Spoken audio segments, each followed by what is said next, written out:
โครงการพัฒนาโครงล่างชนบทภาคเหนือและทุนเพิ่มจากธนาคารพัฒนาอาซีเอดีบีเข้าในโครงการเฮ็ดเวียกเกษตรกรรมและสิ่งแวดล้อมก็คือการพัฒนาเศรษฐกิจในแขวงหลวงน้ำทา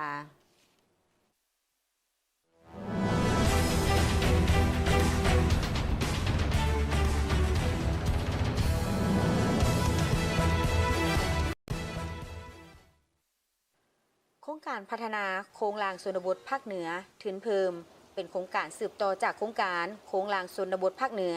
โดยได้เริ่มจัดตั้งปฏิบัติภายในแขวงหลวงน้ำทามีอยู่3เมืองคือเมืองหลวงน้ำทาเมืองสิงห์และเมืองรองรวมมี52บ้านผู้ได้รับผลประโยชน์โดยกง 2,584 ครอบครัวมีพลเมืองทั้งหมด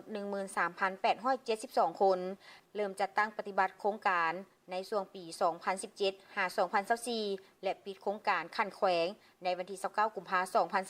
2024 มูลค่าได้รับโครงการทั้งหมด 7 ล้านกว่าดอลลาร์สหรัฐและเฉพาะอยู่หลวงลำพาของพวกเขานี่แม่นเพิ่นไปช่วยอยู่มีอยู่3เมืองเมืองที่1แม่นอยู่เมืองหลวงลำพาเมืองที่2แม่นเมืองสิงห์เมืองที่3แม่นเมืองร้องเนาะโครงการยังรักเพิ่นเน้นใช้กิจกรรมเรื่องก่อสร้างพื้นฐานโครงล่างด้านชลประทานและออกไปตะดินก็เป็นดินนาของประชาชนที่อยู่ในเขตพื้นที่โครงการระยะที่โครงการเพิ่นสำเร็จเนาะอยู่ในปี 2024 มาฮอดปัจจุบันก็ถือว่าเฮ็ดให้ระบบชลประทานของพวกเฮานี่เป็นจากของดินเป็นของเบตงและก็สามารถสนองน้ำเข้าพื้นที่การผลิตกสิกรรมได้2ฤดูและก็สมรรถภาพของการผลิตก็เพิ่มขึ้นจาก 2.553 ตันมาเป็น 4.8 ตันและก็คันเฮาได้ผลิตในฤดูแล้งมันก็จะบวกเข้าตื่นเปลือกรายรับของประชาชนและแสดงว่าก่อนโครงการเข้ามาและหลังโครงการเข้ามาภายหลังโครงการเข้ามาแม่นประชาชนมีชีวิตการเป็นอยู่ที่ดีก็คือพวกทานเห็นในปัจจุบันเนาะข้าวหน้าก็งามสวยงามผลผลิตก็ได้หลายและประชาชนก็สามารถทำการผลิตได้ตลอดฤดูกาลกิจกรรมของโครงการที่ได้จัดตั้งปฏิบัติรวมมีการก่อสร้างพื้นฐานโครงล่างการพัฒนาชุมชนส่งเสริมเกษตรกรรมและการตลาดปกป้องสังคมและสิ่งแวดล้อมคุ้มครองและนำไส้ที่ดินเขตอ่างตงออกใบตาดินเกษตรกรรมดินนาฟื้นฟูพื้นฐานโครงล่างชลประทานมี6โครงการมี65หัวงานมีของเหมืองเบตง 41,800 กว่าเมตรมีของดิน 34,900 กว่าเมตรและเส้นทางผลิตกสิกรรม 23,400 กว่าเมตรสนองน้ำได้ 3,000 กว่าเฮกตาร์รวมมูลค่าก่อสร้างทั้งหมด 6 ล้านกว่าดอลลาร์สหรัฐออกใบตาดินได้ทั้งหมด 3,600 กว่าตอน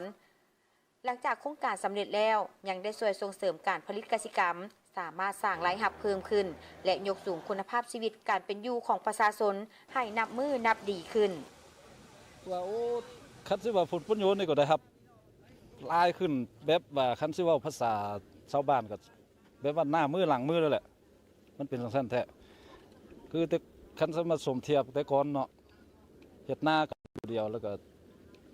ส่วนลายก็แม่นเองใช้ดินฟ้าอากาศนั่นแหละคันดินฟ้าอากาศบ่มน้อยก็ลายเจ้าที่บ่ได้เฮ็ดนะถึงว่าได้เฮ็ดก็บ่เต็มเม็ดเต็มน้อย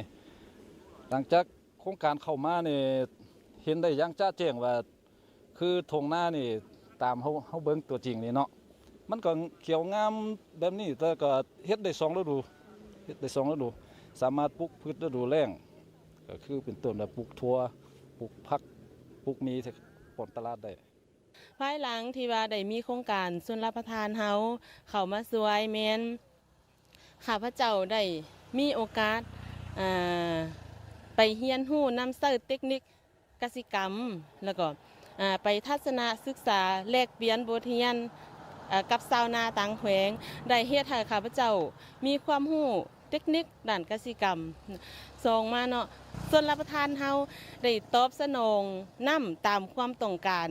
ของแต่ละฤดูกาลของต้นข้าวเนาะแม้นสามารถเฮ็ดให้ผลผลิตของเฮาได้รับคุณภาพดีแล้วก็เพิ่มขึ้นสูงหลายครอบครัวเอื่อยแม่นได้เฮ็ดนาฤดูนึงเนาะหลังจากเฮ็ดนาฤดูนึงแล้วก็เอาเข้าปีออกแล้วก็แม่นได้ปลูกถั่วป ลูกมะเพชรมะเขือปลูกมะผักกาดผักบัวผักเทียม เพื่อเข้าเสริมรายไหลครอบครัวเนาะเพื่อเขาเฮ็ดแบบธรรมชาติเขาเดือกินเขาก็ไปขายอยู่ตลาดและครับตอนที่ยังบ่ทันมีโครงการเข้ามาช่วยเหลือแม่นได้ครับในแม่นเฮา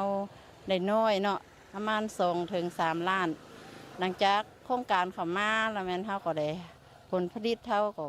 มีดีขึ้นน้ำเพียงพอต้องการ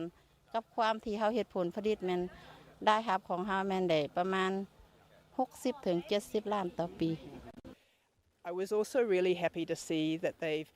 โครงการได้ช่วยเหลือสนองพื้นฐานโครงลางและสิ่งอำนวยความสะดวกให้กับประชาชนได้ทำการผลิตสิ่งนี้ได้บ่งบอกว่าเขาเจ้าได้รับมากผลต่อการผลิตกสิกรรมของเขาเจ้าเพื่อสร้างรายได้